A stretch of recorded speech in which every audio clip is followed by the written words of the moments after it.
Thank you, Dr. Cole, for that intro, and thank you to the CSAS for inviting me here. Is that right volume? Um, I always... Thanks. Can we close that door, do you think? Or is that too uninviting? We can leave it open for them. No, we eventually close it. Okay. I always welcome the chance to address an audience that I'm assuming it's safe to guess, is not primarily visual artists or art students. Mostly because I don't get to do it very often, and also because, or particularly because they tend to lead to, from my perspective anyway, more interesting discussions. But we'll see. In any case, can I talk like this and have it be heard? Oh, that's better. So I hope that it does become indeed that, which is a conversation, at least to a certain extent, that what I have to show and talk about is provocative and compelling enough for you to have questions and incite some sort of dialogue after I'm done. If at any point there's things that are not clear, oh, why did I just do that? Sorry. Things that are not clear or you need some clarification, just feel free to interrupt me, please. That's just a teaser. That's nothing. All right. So I'll say a few things first just to set it up, and then we can move along with the images. Or maybe I'll just start somewhere in between. At its essence, my work deals with kind of dualities, disjunction, sort of odd, incongruous juxtapositions, dislocation. Often they depict images of liminal, semi-inhabited, quote-unquote, non-site spaces, of dislocation and uncertain passage, like airports, shopping malls, airplanes, anonymous hotel rooms, etc. I set out to describe these fractured, kind of disjointed panoramas as spaces under occupation. And I say that in both the kind of militarized as well as the domesticized kind of sense of the term.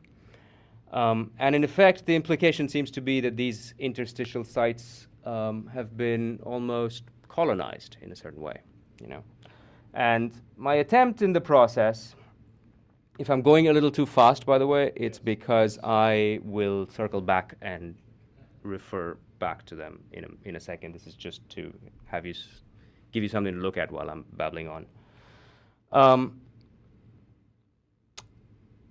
I was saying I've attempted sort of to address and connect, ideas and observations about migration and transience and movement and their sort of attendant companions, loss and memory and dislocation. So I would like to maybe actually begin talking about the work. This is all work from, I'm going to start at the beginning, or as in at the latest work, the newest work, and work my way backwards. So this is mostly all work from this year.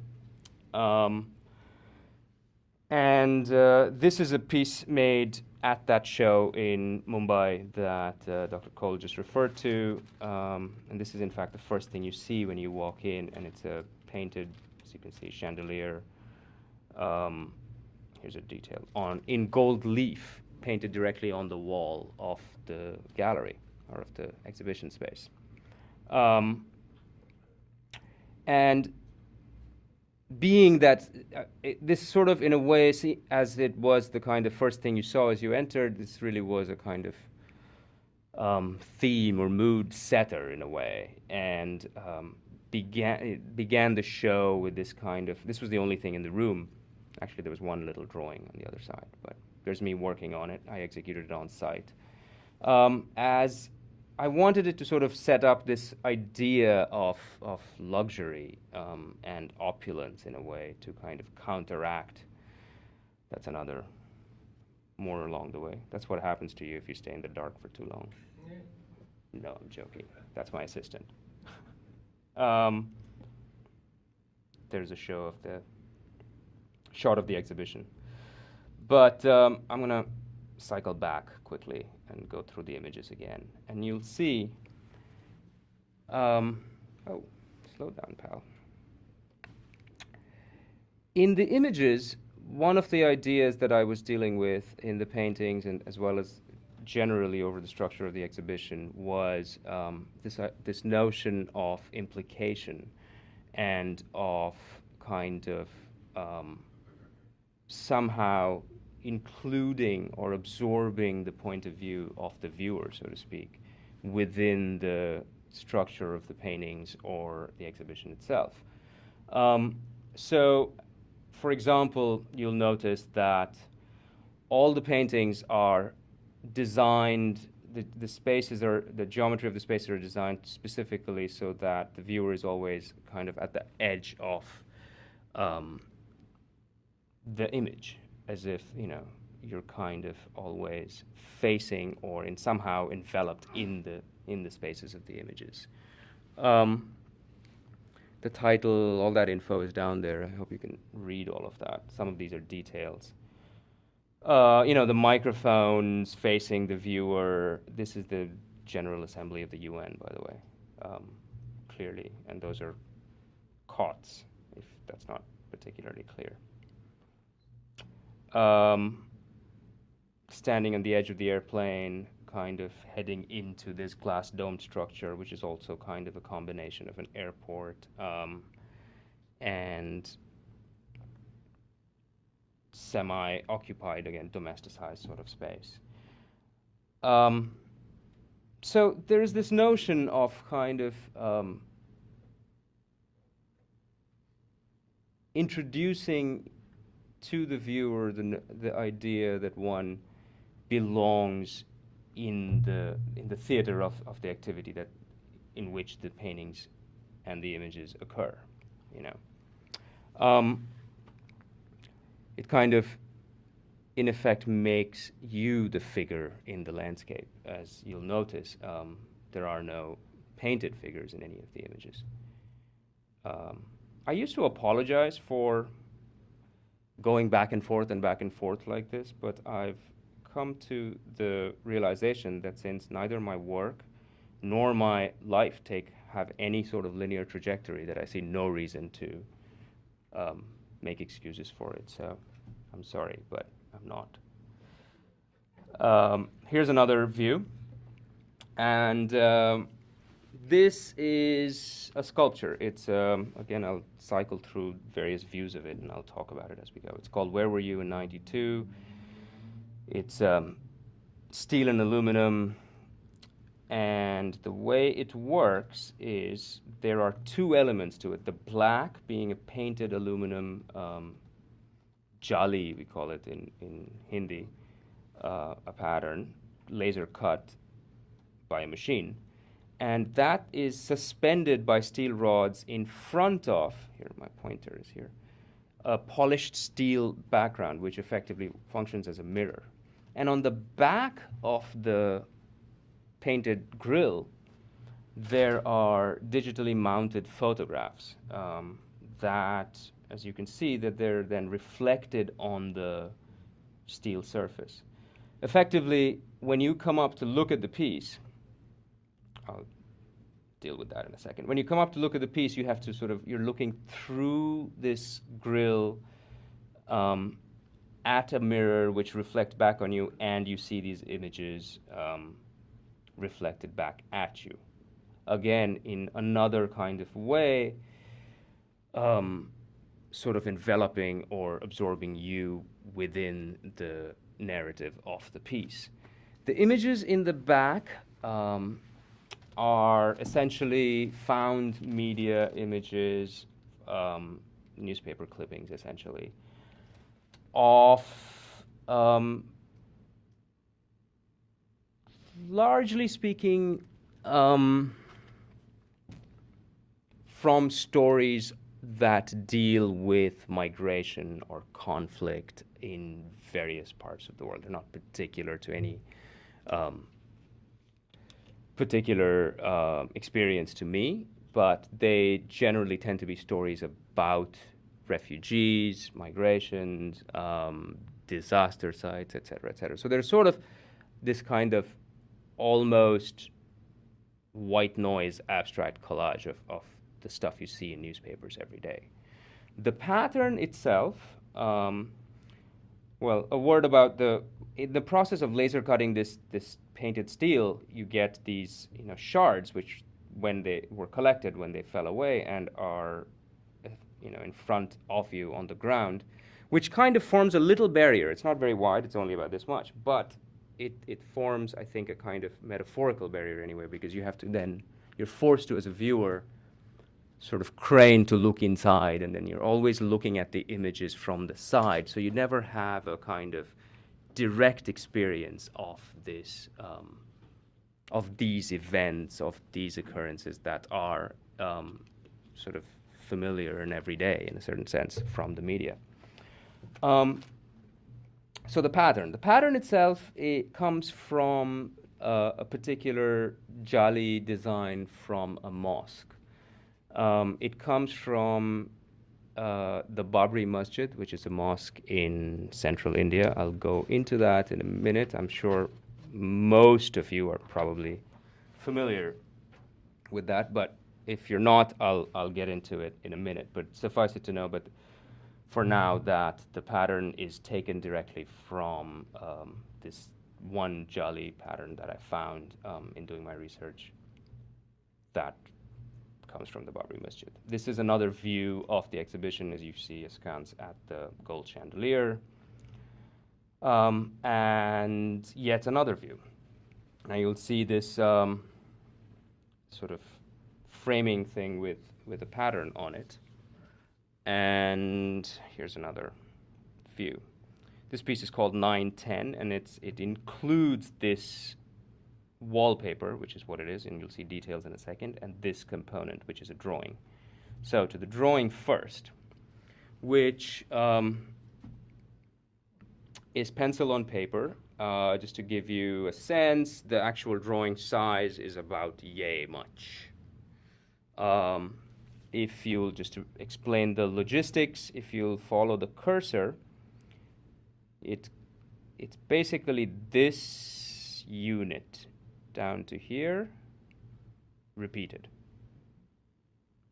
A pattern, like the pattern in, or like other patterns in my work. And I'll talk about patterns and their importance in my work as well in a little bit. But, so there's this thing, this element that's been repeated and doubled and mirrored and flipped around, not digitally, but by hand, so they're imperfect. They don't quite line up, and the drawing itself, I don't know if you saw it in the previous view, it actually sits a little bit askance in the paper itself, so everything is a little off-centered, disjointed.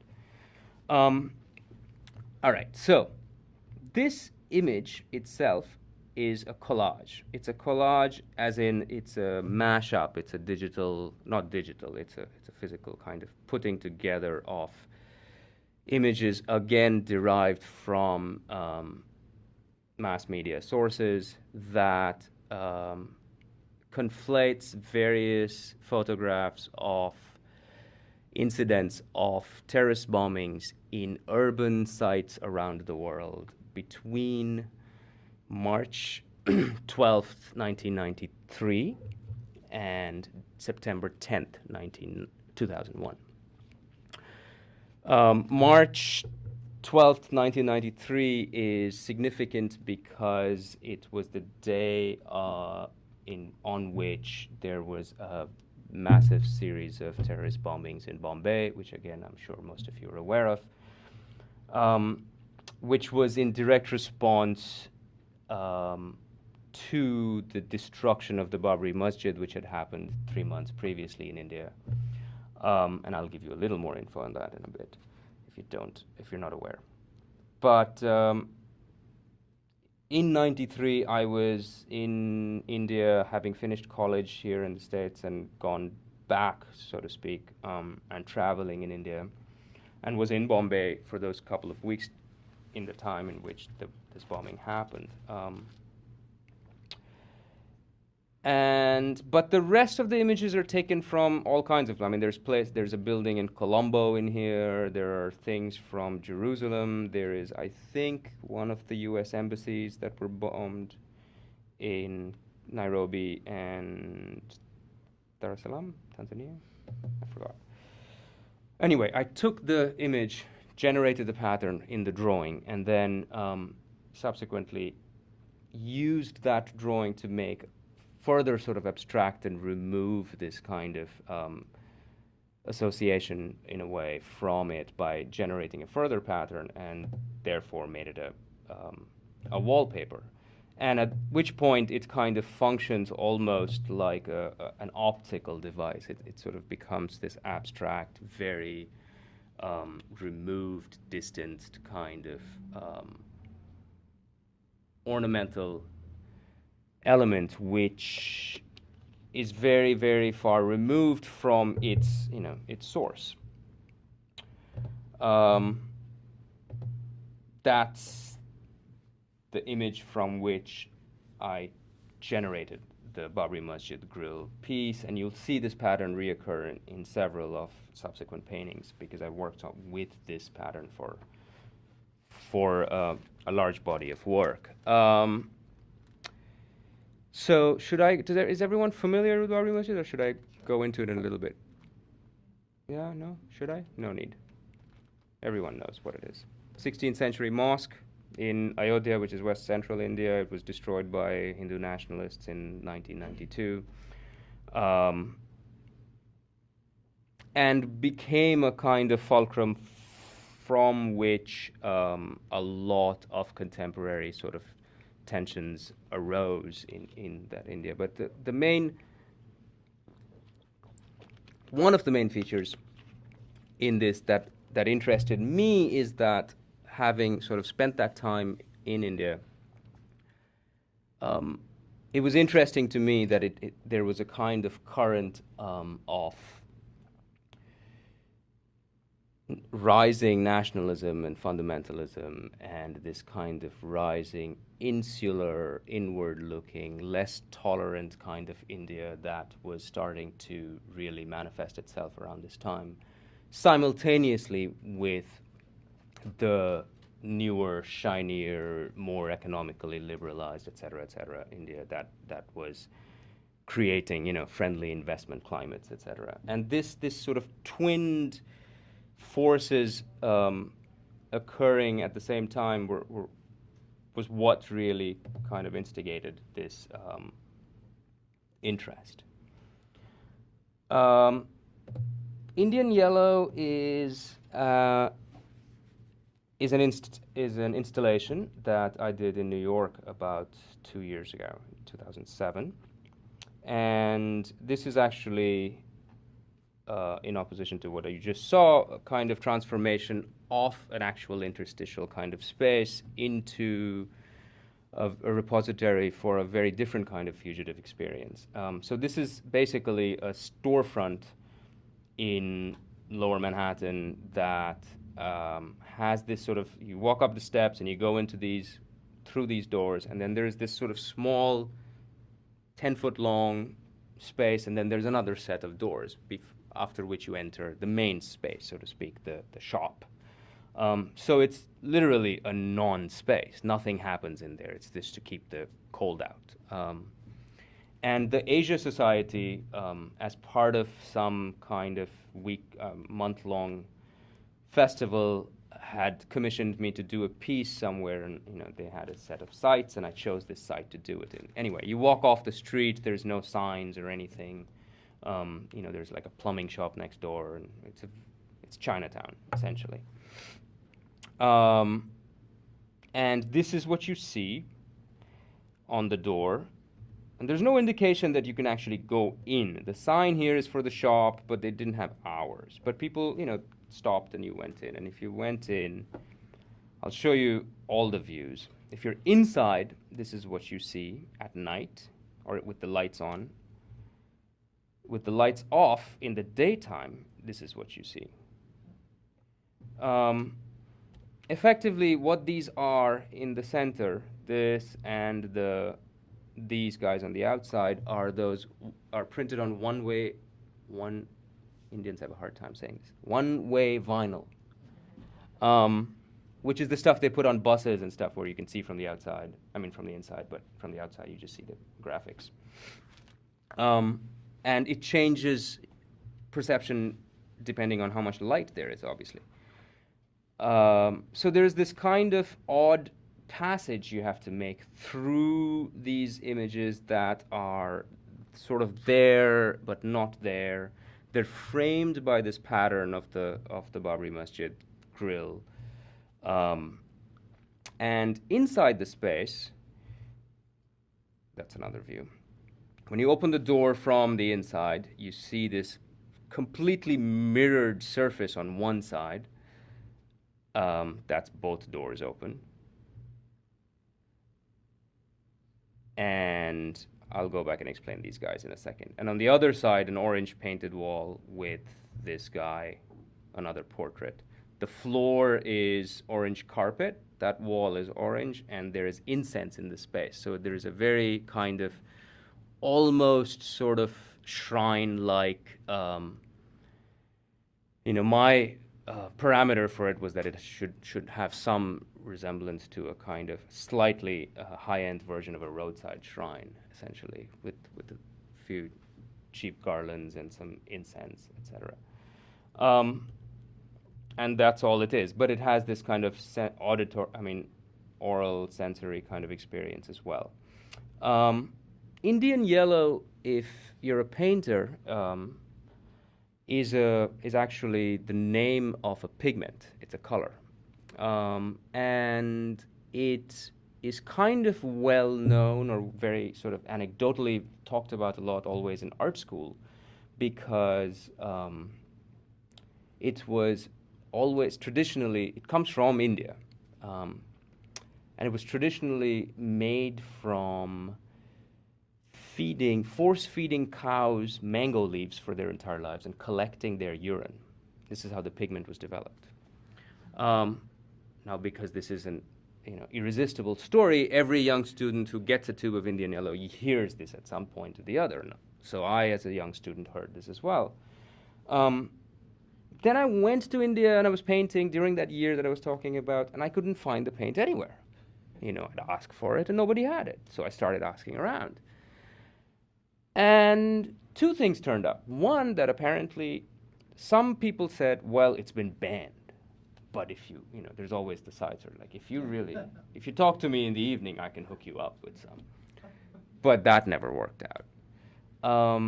Then when I started, this is sort of early internet, pre-Google days anyway, so you couldn't just type it up and look it up. It turned out that it wasn't fully, no one could quite confirm for me that the story was true. And I tried to ask, the experts. Like no one had never seen a tube of Indian yellow or never knew a painter who had used Indian yellow in India. So it remained a bit of a mystery. If you Google it now, it says that its origins are a bit murky. Some people say, yeah, it did. This is what happened for hundreds of years. People fed mango leaves to cows. Other people say, no, there's no basis for that. And it's kind of hard to imagine that there is no basis for that story because if you look at the history of pigments and colors in Indian writing and Indian literature, indigo, for example, which is a indigenous color, there's like tens of thousands of pages of literature over the centuries of how it was produced, what its significance is, all of this stuff. You could make it from scratch just from reading this, but there is no mention of this color in any language that I have ever heard of. So, in many ways, it was this sort of fugitive thing, And interestingly, Indian yellow, which is, by the way, a shade of orange, really, very similar to the colors of the Hindu nationalist flag-waving types. It's very, very close. It's also, in painting terms, called a fugitive color. Or a fugitive pigment because it's very transparent, so it kind of almost disappears. So there's this sort of there but not there disappearing act that this color poses, which was particularly evocative for this, for me, for this installation. This gentleman, if I'm sure you're familiar, is Bal Thackeray, head supremo, Dawn of Maharashtra. Inscribed in that mirror is the word yellow in reverse, inscribed in reverse, so that it's actually readable on the mirror on the other side of him, in the other guy's image. That's him. And on top of him is, in vinyl, swastikas, another symbol he's particularly co-opted for his. There's the yellow. This gentleman is Kutubuddin Ansari, who, if you don't know his name, I'm sure you know his photograph, was the sort of iconic image of the riot in Gujarat in 2002. This is taken moments after, he's essentially pleading for his life, moments after his wife and 3 children, I believe, had been burnt alive. He survived and actually lives in Calcutta now. He's a tailor, sort of just a guy. But this became the kind of iconic image. And he is got the word Indian, again in reverse, visible in Mr. Thackeray's image. And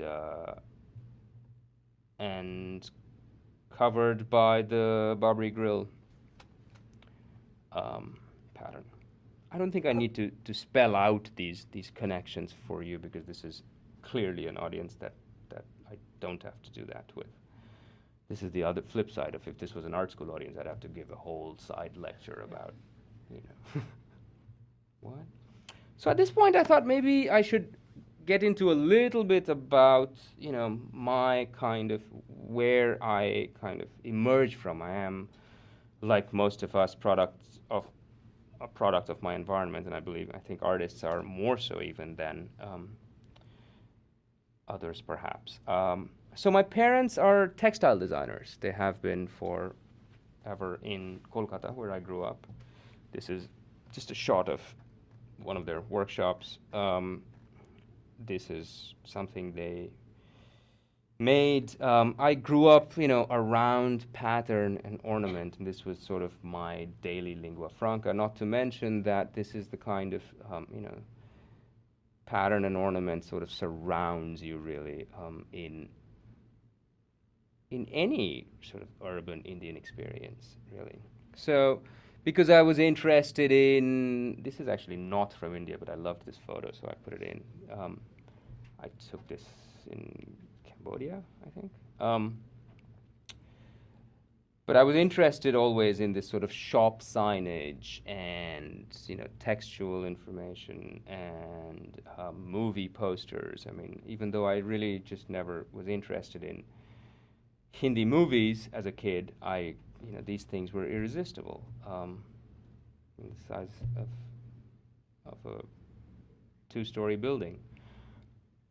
And, at the heart of all this, I think, like I said earlier when I started, about this kind of duality of these sort of really extravagant expressions of a kind of vernacular imagery, twinned with this sort of odd experience of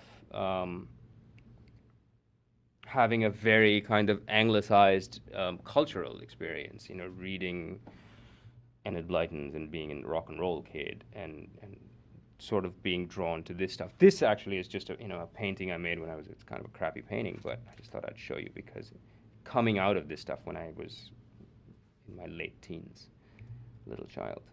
And even though I'd never stepped inside an art museum before, these dioramas from the Indian Museum in Kolkata were things I knew and loved and visited time and again. These are these massive dioramas. I think there's 27 of them, depicting quote-unquote tribes of India, which were the other elements. I don't know if you notice, but they were in the Indian Yellow installation. And I kind of chose them in that installation. I should really have explained that.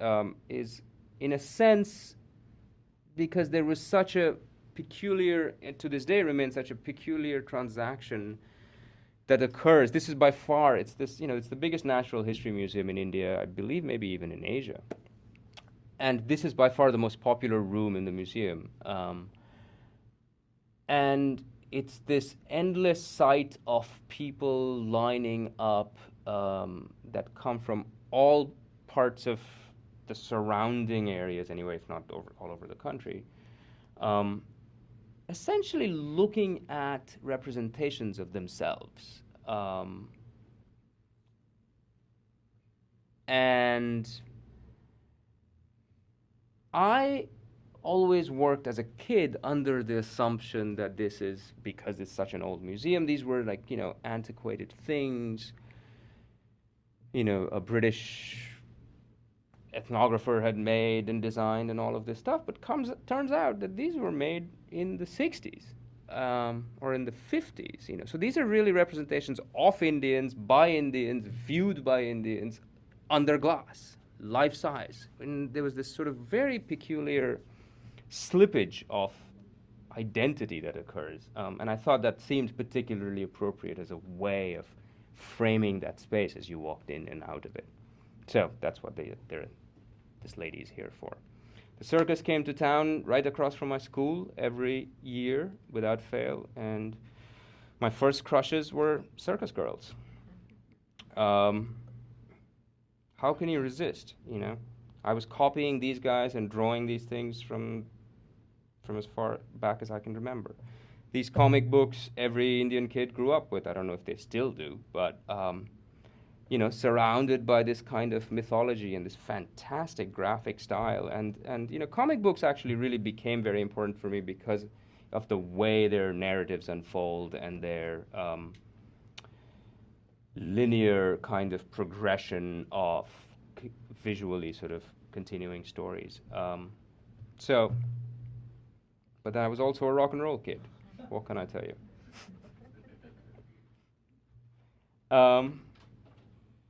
And then went out and looked at this, which is another kind of, the cliche of the kind of India being a kind of visual cacophony is mostly obviously true. And by showing you this, these are Enid Blyton characters in front of Buckingham Palace. This is also stuff I grew up devouring, as did many people of my generation. In showing you this, I'm just trying to sort of, I'm hoping that it sort of gives you a glimpse into the kind of central nodes of my sort of visual DNA, all this sort of peculiarly anachronistic kind of material that I absorbed really ensured, I think, in perpetuity that I was never quite at home anywhere. Anyway, moving on. In the Future, No One Will Have a Past is the title of another body of work that deals with memory and with place and this kind of exploration of these non-site spaces and airports, etc. Memory Pattern, which is one iteration of it, is a series of 18 small paintings. Here's a closer view. All of the same space. Here is one of them. That's number one. The way the process worked was I made this image based on a photograph that I had taken. I have an archive of thousands of photographs I've taken in airports over the years. So I looked at one that I liked for nothing other than aesthetic reasons, particularly sort of anonymous, bland-looking one, but at the same time kind of moody. I made a painting based out of that, not really copying, but based essentially out of that. Having made this painting, I destroyed the photograph and the negative and sent this painting away to my gallery for them to just keep in their storage. 6 or so weeks later, I made a second one based purely on memory. And so on and so forth over a period of 18 months. In effect, sort of playing a little game of telephone with myself. both testing my actual kind of memory about the history of making this object and my sort of perceptual memory of the experience. Then the first time I saw the piece in its entirety was at this exhibition. You know, you put it all up, and it was kind of remarkable to me how, you know, some things were dead on, you know, consistent through the 18 months. And other things were just, you know, you're sort of always playing second guessing, or always second guessing yourself. Did I think were there two vending machines or one? Was the Coke machine next to the newspaper thing or not? You know, all that kind of stuff. It became quite an interesting thing. The reason there's 18 and is because I made this sort of in response to a kind of realization and a need to acknowledge the fact that I had just turned 36 and was starting to mark, having moved here at 18, mark the time when I was first going to start living in the States longer than, you know, where I was from, quote unquote. And this was kind of this conceptual way of addressing that idea. There are those natives again. There's just some details.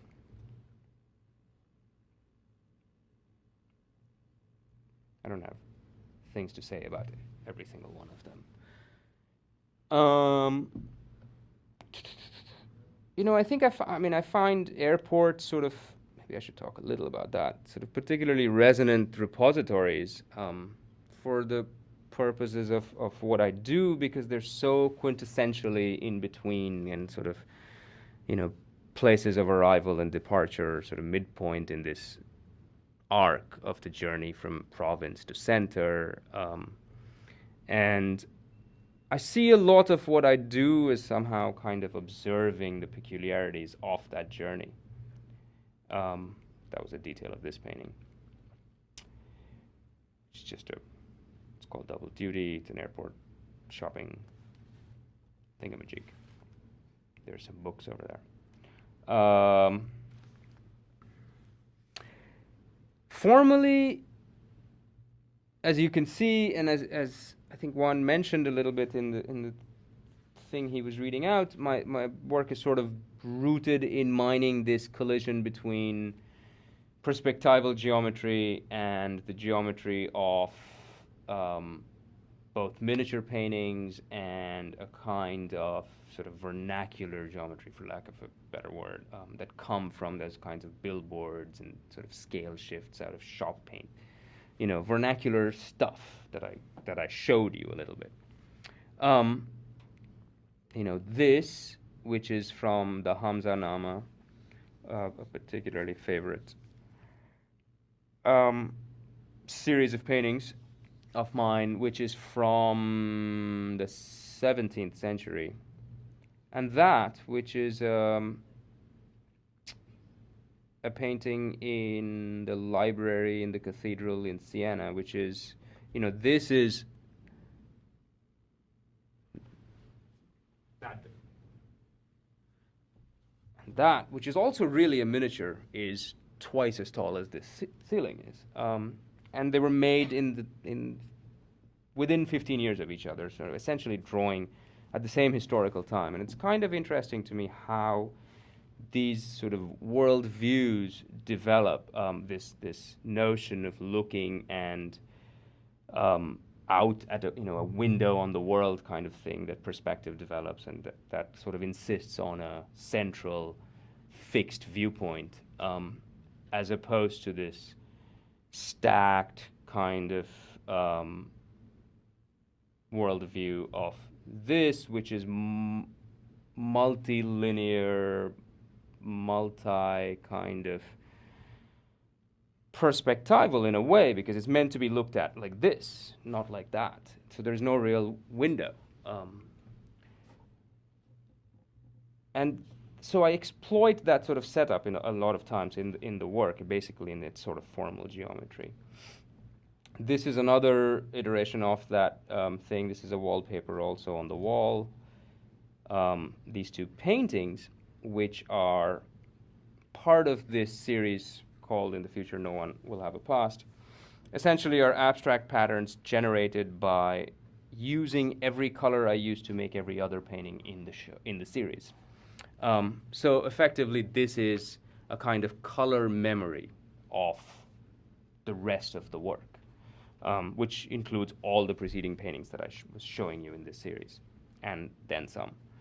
And when this thing was finished, which was obviously the last thing to be finished for the show since I had to use all the colors, I made a replica of it. Oh, where did it go? Here it is. But devoid of color, essentially leaching out its one central kind of reason for existence, at which point, again, it becomes this almost empty pattern. Here's some drawings that go along with the paintings, which are really, I'm showing you to kind of give you a sense of how ideas kind of begin, and they kind of get scribbled and added on and layered on, and then I start to extract certain things from it. That's barely visible. Some more work. This piece is a little difficult to see because it's so large, but I'll show you details of each individual. I'll quickly flip through it. But it's essentially a panorama off an airport site that kind of unfolds part comic book fashion, part kind of video game fashion. So it sort of includes this narrative within its structure. It's also called In the Future No One Will Have a Past. And again, sort of incorporates these signs of both these public spaces, but also odd moments of kind of domesticity and or habitation. Lost my words there for a second. Another kind of reference to a repeated pattern making geometry. Abstract paintings kind of repeated. Details. If you need me to slow down or speed up, let me know. And you kind of end up outside looking, or inside. You started sort of outside. We don't have to go back. And you end up inside looking out through the same grill pattern at this control tower. So it's this sort of circular vision of almost a self-enclosed kind of world. I put this up there just to give you a sense of another one of my touchstones for what I do, which is not just kind of comic books, but kind of connecting it to these traditions of landscape painting in China, which also have fantastic moments of kind of narrative exposure, if you will, in that sequences go from left to right within one image, and you see, one character, the emperor will be here, and he's traveling around, and you'll see him again over here, and it's sort of a diary almost, and it's very cinematic in the way it unfolds. And these are some of the sort of touchstones. Here's a painting by a very well-known American painter, James Rosenquist, which is another kind of thing that's influenced me. These are a couple of images of things of work by folks who have been of influence. Kerry James Marshall is a Chicago-based painter, also kind of combining public and private space in very interesting kind of ways. Anish Kapoor is a British-born or originally Indian sculptor, whose early work in these abstract forms and use of pigment was really quite important. David Hockney, whose work with time and narrative sort of pictorial devices and perspective has been a very important touchstone. I Am Pure is a series of works, again, sort of dealing with, similar themes on different kinds of scales, but also kind of touching on notions of documentary, because I kind of like to emphasize that while this kind of imaginative scenarios and juxtapositions are very much at the heart of my aesthetic, I see my work almost, because they derive from such documentary sources, almost as a kind of reportage. And I often have tried in works in the past to kind of seesaw between, in a way, these two worlds or these two notions. Um, so there are images here that are purely fantastical, that deal very formally with perspective and pattern, and others that are not, that are much more sort of cinematic and documentary. Um, Music has always been a great touchdown, so I occasionally you'll see references to sampling and DJing in music, because I've dabbled in that myself a lot. You know, there are moments of total kind of nostalgia, images of desire and nostalgia and longing that have nothing to do with um, very particularly fanciful, architecturally fictional scenarios, and others that are not. This is an exhibition at the Institute of Contemporary Art in Boston, in which I sort of again incorporated the site into the theater of the paintings. This panel echoing the sort of the window, and things looking out of it echoing what you actually saw outside of the window over here. So again, using this notion of mirroring and doubling. Here's a kind of particularly swirly detail. And you stepped down into the space to view the show. And as you did, before you walked down here, you had to step on this rug, which I had made in Nepal. It's a hand-knotted rug that is made in the shape of the floor plan of the space that you are about to enter. So in a way, a kind of index for what you're about to kind of experience. There's another top view of it. And it kind of breaks up at the end into these little components. Birth of an Earth is another installation incorporating several of 3 or 4 paintings that create their own kind of environment. You'll see certain repeated themes here, you know, guns leaning against walls, etc., etc. This also sort of continues this kind of, or begins maybe this kind of narrative continuity within my work, where if you see this panel with the cowboys, it gets continued on to the following painting. You know, here it'll show up. The column that's in this painting is mimicked by this actual column that's in the this iron beam that's in the gallery that was painted. You know, I painted it sort of wood grain to mimic it, and carpeted the floor blue, so that it, again, as you walked in, you were sort of literally within the space of the paintings. There are those cowboys again, so it's as if you're sort of coming out of that through these turnstiles into this really fantastic space.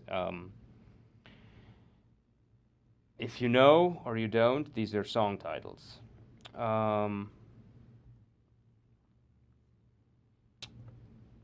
You know, you come through these turnstiles and you'll notice that there is this sort of long thing that's really a mirror, and directly behind it is a painting that incorporates those elements. Again, a kind of nod to music and sampling. I did, through the 90s, I spent a lot of time dabbling with kind of digital music and hip-hop and sampling. And the idea of taking from various sources to form a coherent, cogent whole is very much part of, or essential to, the aesthetic of sampling and hip-hop, and that's been important in my work. And again, this kind of perspectival shift between these planes, etc. Here's a detail. And across from the first Cowboys painting was a photograph of it, digitally printed, but reversed and hand-painted, touched up, and put in this sort of very mall frame, as I like to think of it. So, again, a kind of mirroring. Better Homes was my attempt to kind of disrupt the seamless narratives of contemporary suburban, or at least 90s contemporary suburban living these days. It's not all it's cracked up to be. But these are taken from floor plans of Better Homes and Gardens magazine, well, they put out these like booklets you can buy that have house plans, your dream homes. And you can essentially buy one of those, and if you like one of those homes, you could more or less mail order the house. They'll send you electrical plans, construction plans. You know, you can build theoretically the whole house, and they all have these fantastic titles. You know, this one was Covered Porch Invites Visitors. And I essentially took the floor plans, imagined the architectural realization of it, and then fucked with it. Just kind of added shit and screwed around and made it my own. They're drawings, and some of them are quite small, but they're very imaginative and wildly kind of inventive. This one was luxurious and sprawling. Sunny comfort. Sun, you know, Japan. I don't know. They're very easy associations. It's just me having fun. Enchanting. Because it was very small, as you can see, the bathroom, bedroom right next to each other. So it's enchanting. I think just because I forgot to write down the name of this plan. So it's untitled. Some of them are untitled because I just forgot. This is a particularly grand mansion. So, there they are. You know, almost everything I do is kind of an attempt to assimilate these sort of peculiarities and banalities, if you will, of my kind of polyglot cultural influences. And I think the very first time I started to become successful at doing it was in this series of that I call American Paintings, which took sort of domestic or hotel interiors as their kind of basic theme, and then just started adding elements of various things that I was interested in into them. So there are references, you know, obviously to a kind of kitsch or nostalgia sort of mixed together. There's sort of time zones that kind of, or cultural moments that come together.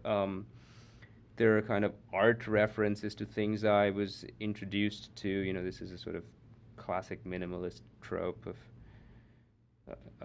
modernist trope, really, of these sort of colors working against each other, etc.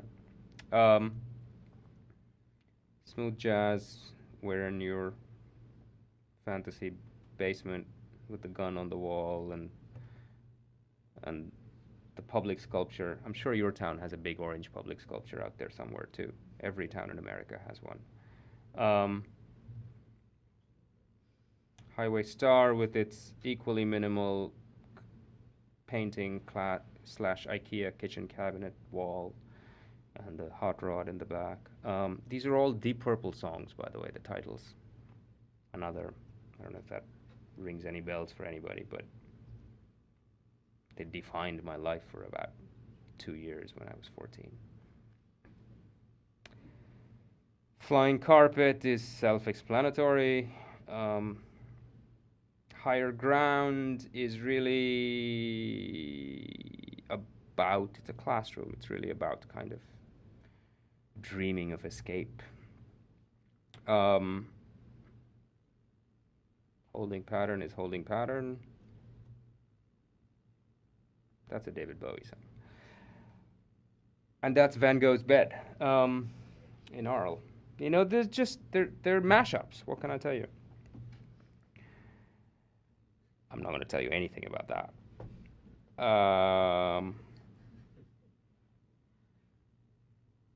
Well, I don't know if you guys saw this, but this used to be like the epitome of the indication of luxury for a certain class of middle class folks in Kolkata when I grew up, is to have the landscape wallpaper of Switzerland, or you know, and it used to, I mean, it fascinated me endlessly as a kid when I saw it. I mean, I had parents' friends had it, and I so badly wanted it.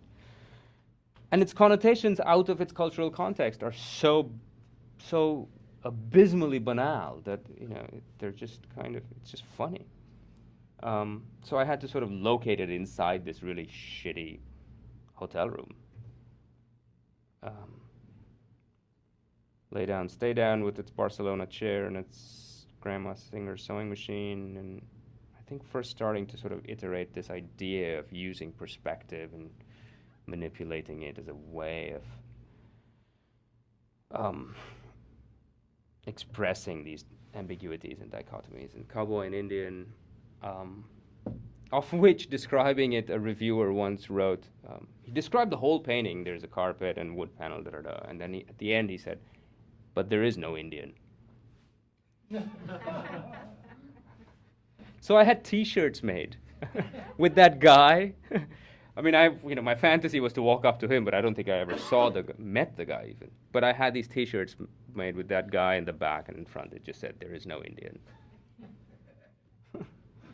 And here's some early work. This is my parents' living room. Bless them for their tolerance. I made this, when I was 18. It says "Embrace the Schmaltz" on it, which is really not an indictment of them. They're very tasteful people. It was more about me than about them, but it is a little mean. I didn't really think it would have a kind of permanence, but now, of course, you couldn't dream of, like, they wouldn't dream of having it painted over. How me no worky, me smoke peace pipe comes from something. I used to work at this painting plant, making sets for Disney cruise ships. And there was a guy there who on the first day when I met him asked me where I was from, and when I said I was Indian, for the next 2 months, every morning, that's how he would greet me, and I had no idea why. Until one day, suddenly it hit dung.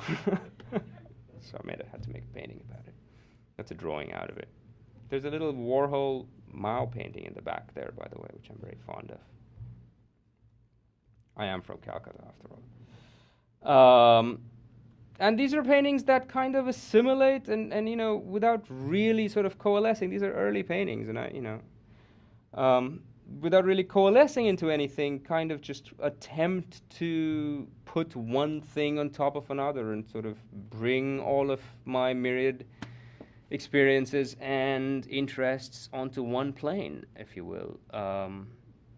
Big Mouth is the sum of its parts, really. Those are from medical illustration charts that kids saw, and Ganesh, and the cover of a King Crimson record that I had.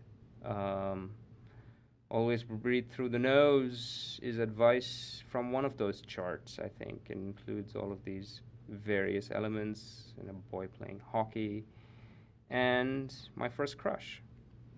And there you have it.